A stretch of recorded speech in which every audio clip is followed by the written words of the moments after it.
እንዲህ በፍጥነት በምትጓዝ ከተማ ውስጥ እየኖሩ የልብ መረጋጋትን ማግኘት የተለየ ምቾት ነው። ሰላም የሚሰጥ የምቾት ስፍራ ለቤተሰቦ ኩራት ሲሆኑ ነገ መረጋጋትን ካለሙ ወይም በቀላሉ የተሻለ ህይወት መኖር ካሻው የአኮያ ቤቶች መገኛ አድራሻው ናቸው።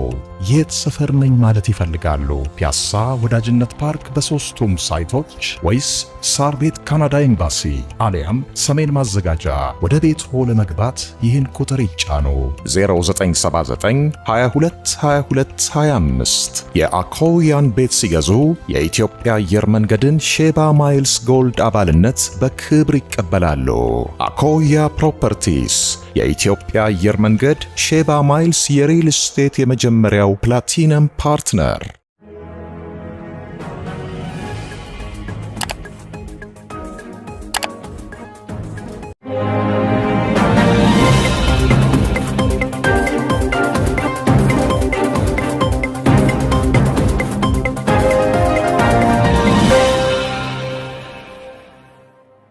ጤና ይስጥልኝ ክቡራትና ክቡራን የዩቲዩብ ቻናል ቤተሰቦች፣ የሰዓቱን ሰበር መረጃ ይዤ ቀርብ ያለው በርከት ያሉ ዓለም አቀፍና ሀገርኛ መረጃዎች ዩቲዩብ ላይ ሲጫኑ ቀድሞ ለእናንተ ማስታወቂያ መልእክት ወይም ኖቲፊኬሽን እንዲደርሷችሁ የዩቲዩብ ቻናሌን ሰብስክራይብ በማድረግ የደወል ምልክቷን መጫን አትዘንጉ።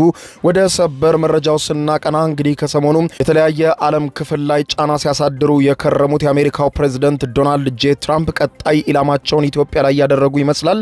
ዛሬ ሌሊቱን በትሩዝ ሶሻል ማህበራዊ ሚዲያ ገጻቸው ላይ 2 ገጽ ደብዳቤ አባሪ የተደረገበት መልእክት አስፍረዋል። ደብዳቤውም ኢትዮጵያን የሚመለከትና ለግብፁ ፕሬዝዳንት አብዱል ፈታህ አልሲሲ የተጻፈ በቀጣይ የፕሬዝዳንቱ ጫና በኢትዮጵያ ላይ የበረታ እንደሚሆን አመላካች ሆነ። እንዲሁም ደብዳቤው ከግብፁ ፕሬዝዳንት አብዱል ፈታህ አልሲሲ በቀጥታ የተላከና በአባሪነት ደግሞ ለሳውዲ፣ ለተባበሩት አረብ ኤሚሬቶችና ለኢትዮጵያው ፕሬዝዳንት ታዬ አጽቀሥላሴ የተላከ እንደሆነም ተመልክቷል። የፕሬዝዳንቱን ድንገተኛና በርካቶችን ያወዛገበው ኢትዮጵያን የተመለከተን ደብዳቤም ተከትሎ በአሜሪካ የዋይት ሃውስና የአፍሪካ ጉዳዮች አማካሪም እንዲሁ በፕሬዝዳንቱ ደብዳቤ ላይ መግለጫ ሰጥተውበታል። ለመሆኑ የትራምፕ ቀጣይ ኢትዮጵያ ላይ ያነጣጠረ ከባድ ተጽዕኖ ያሳድሩበታል የተባለው አዲሱ ደብዳቤ ለግብጽ ምን አለ? በውስጡ ምን ይዟል? እንዲሁም የአምባሳደሩ መግለጫስ ምን አለ? በዝርዝር የምታደምጡት ነው የሚሆነው። በሌላ በኩል እንዲሁ ክቡራን አድማጮች ለግሪን ካርድ ኢንተርቪው የተጠሩና የግሪን ካርድ ሁኔታቸው እየተጣራ ያሉ ሰዎች በቁጥጥር ስር እየዋሉ እንደሆነ በአሜሪካ ተሰምቷል። ጉዳዩን አስመልክቶ ከአሜሪካ መገናኛ ብዙሃን የተሰሙትን መረጃ እንዲሁ የማስደምጣችሁ ይሆናል። በሚኒያፖሊስ ሚኒሶታ ያለው ሁኔታ ተባብሶ መቀጠሉ እየተነገረ ነው። እስከ ፍጻሜው ቆዩ። ዝርዝር መረጃውን አድምጡ ግብዣዬ ነው። ወደ መረጃዎቹ አለፍኩ። አብረን እንከታተለው። በቀድሚያም የአሜሪካው ፕሬዝዳንት ዶናልድ ጄ ትራምፕ ዛሬ ሌሊቱን ትሩዝ ሶሻል በተባለ ማህበራዊ ሚዲያ ገጻቸው ላይ እንዳሳወቁት ኢትዮጵያ ግብጽና የውሃ ሀብት አጠቃቀምን በተመለከተ አነጋጋሪ የተባለ መረጃን አጋርተዋል። መስከረም ወር ላይ የተመረቀው የኢትዮጵያ ታላቁ የህዳሴ ግድብ በአሜሪካ ፋይናንስ እንደተደረገ ከወራት በፊት ተናግረውና አነጋጋሪ ውዝግብ ፈጥረው የነበሩት የአሜሪካው ፕሬዝዳንት ዶናልድ ጄ ትራምፕ በዛሬ ሌሊቱ መልእክታቸው ለግብፁ ፕሬዝዳንት አብዱል ፈታህ አልሲሲ ደብዳቤ መጻፋቸውን ይፋ አድርገዋል። ፕሬዝዳንት ዶናልድ ጄ ትራምፕ አነጋጋሪ ነው በተባለውና ኢትዮጵያን በሚመለከተው ለግብፁ ፕሬዝዳንት አብዱል ፈታህ አልሲሲ በጻፉት ደብዳቤ ግብጽ በእስራኤልና በሐማስ መካከል የተኩስ አቁም ስምምነት እንዲፈረም ላደረጋቸው አስተዋጽኦ አመስግነው ይጀምራሉ።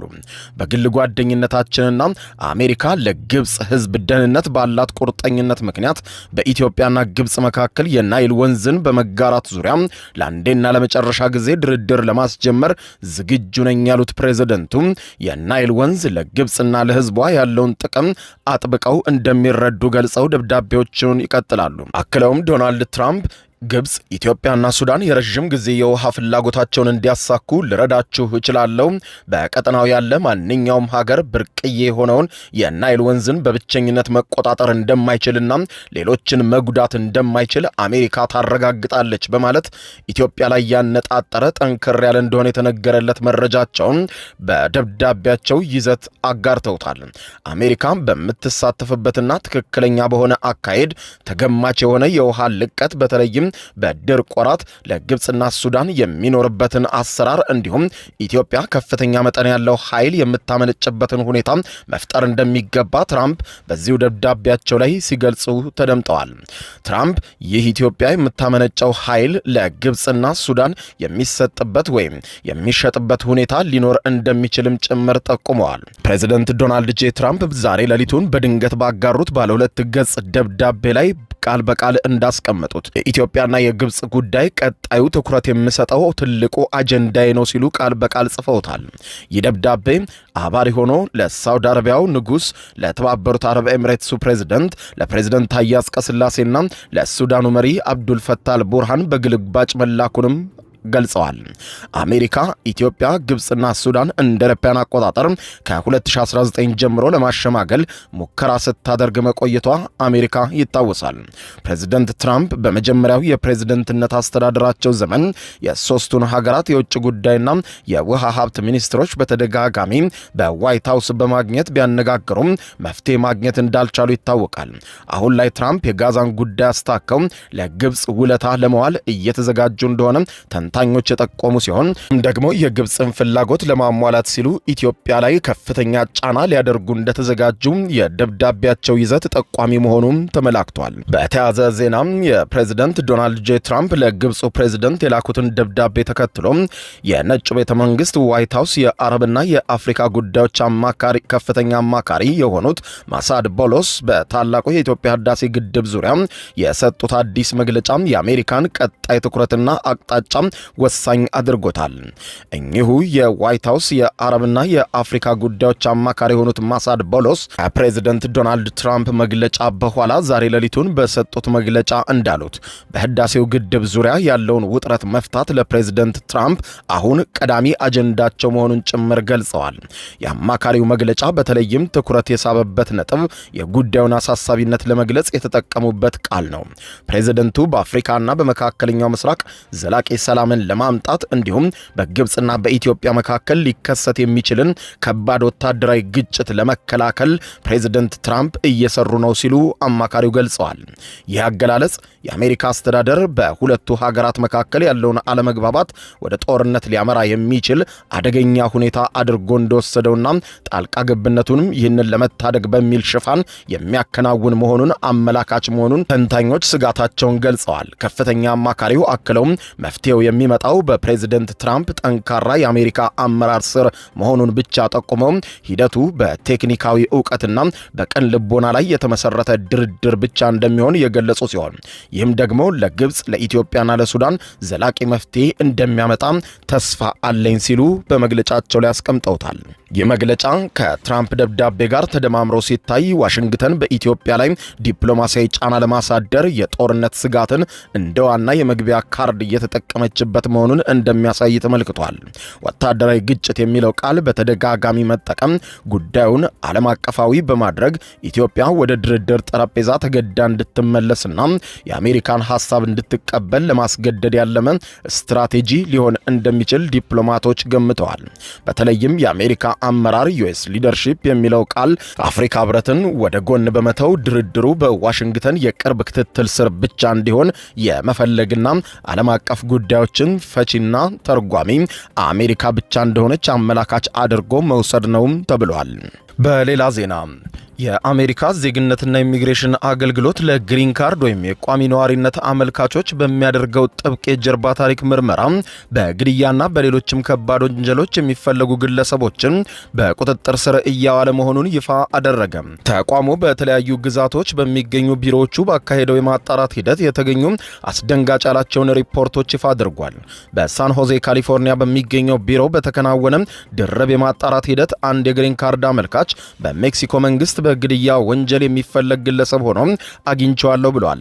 ግለሰቡ ለግሪን ካርድ ሂደት የሰጠው መረጃ የወንጀል መዝገብ ጋር ተመሳክሮ መገኘቱን ተከትሎ የአሜሪካ የእጽ ተቆጣጣሪ ዲኢኤ፣ ኢሚግሬሽን ፖሊስ አይሲኢ እንዲሁም የዩኤስ ማርሻል ጉዳዩን ተረክበው ተጠርጣሪውን በቁጥጥር ስር አውለቷል ተብሏል። በተመሳሳይ በሚልዎኪ ዊስኮንሰን አንድ የካናዳ ዜግነት ያለው ግለሰብ ለግሪን ካርድ ቃለ መጠይቅ በቀረበበት ወቅት በቁጥጥር ስር ውሏል ተብሏል። ይህ ግለሰብ በቅርቡም ሰክሮ ተሽከርካሪ ሲያሽከረክር ከመገኘቱም በተጨማሪ ለሕግ አልገዛም በማለት ከፖሊስ ጋር ባደረገው ግብግብ በአንድ የፖሊስ መኮንን ላይ ጉዳት አድርሶ ተሰውሮ እንደነበር ተገልጿል።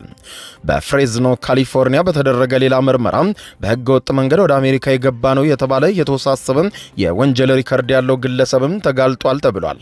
ግለሰቡ በሚስቱ ላይ የፈጸመው ድብደባ፣ በስካር ማሽከርከር እንዲሁም የውሸት ማንነት መጠቀም፣ ሰዎችን ያለ ፍላጎታቸው ማሰርና የሕዝብን ሰላም ማወክን ጨምሮ በርካታ የፖሊስ መዝገቦችም እንዳሉት ተረጋግጧል።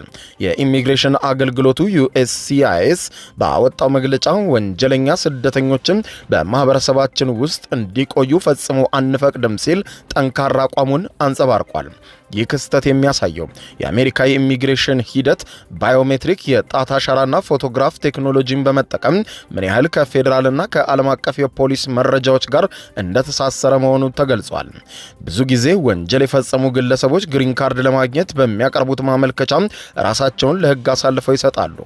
በዚህም USCIS እና የFBI እንዲሁም የኢንተርፖል መረጃዎችን ወይም ዳታቤዞችን በመጠቀም አመልካቾችን በማንኛውም የዓለም ክፍል የፈጸሙትን ወንጀል የመለየት አቅም እንዳለው እነዚህ ክስተቶች ማሳያ መሆናቸውን አስተያየት ሰጪዎች በዚሁ መረጃ ስር በሰጡት ትንታኔ ተገልጿል። በሌላ በኩል የዩናይትድ ስቴትስ የፍትህ መምሪያ የሚኒሶታ ግዛት ገዢ ቲም ዎልዝ እና የሚኒያፖሊስ ከንቲባ ጃኮብ ፍሬይን በወንጀል በመመርመር መጀመራቸው ተዘግቧል። ይህ እርምጃ በትራምፕ አስተዳደርና በሚኒሶታ ዲሞክራት አመራሮች መካከል ያለውን ግጭት ወደ አዲስና አደገኛ ምዕራፍ እንዲሸጋገር አድርጎታል። ለሲቢኤስ ኒውስ መረጃ ያቀበሉ በርካታ ምንጮች እንዳረጋገጡት የፍትህ መምሪያው በሁለቱም ከፍተኛ አመራሮችን የሚመረምረው የፌዴራል ኢሚግሬሽን ወኪሎች ስራን ለማደናቀፍ አሲረዋል በሚል ጠንካራ ውንጀላ ነው። የምርመራው መነሻ አንድ የመንግስት ባለስልጣን እንደገለጹት ምርመራውን መነሻ ያደረገው ገዢው ቲም ዎልዝ እና ከንቲባ ጃኮብ ፍሬይ በቅርቡ በሚኒያፖሊስ አካባቢ የተሰማሩትን በሺዎች የሚቆጠሩ የኢሚግሬሽንና የጉምሩክ እንዲሁም የድንበር ጥበቃ ወኪሎችን አስመልክቶ የሰጡትን መግለጫ ነው። መምሪያውም በጉዳዩ ዙሪያ መጥሪያ ለመላክ መዘጋጀቱም ተጠቁሟል።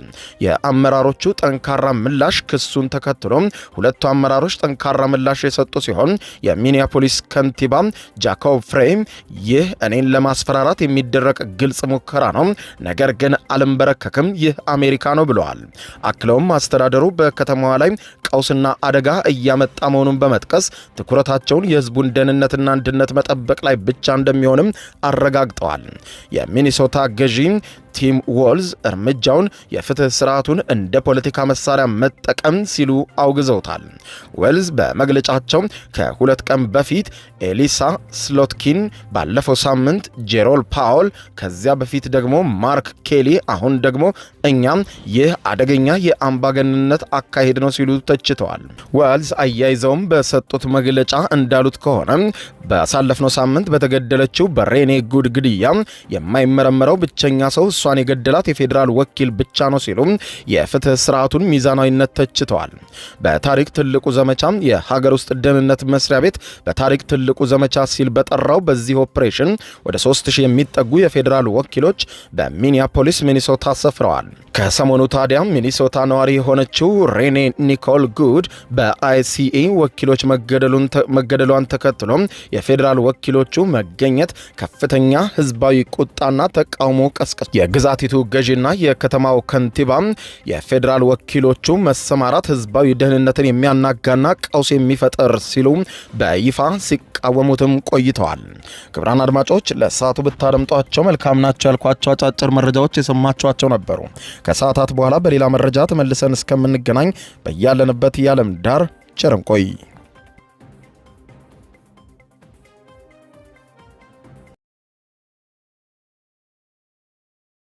የዩቲዩብ የስኬት ሚስጥሮችን በዝርዝር የያዘው የአቤል ብርሃኑ የወይኗ ልጅ መጽሐፍ ሁለተኛ እትም በገበያ ላይ። ዩቲዩብ ለመጀመር በአጭር ጊዜ ስኬትን ለመቀዳጀት አስበዋል?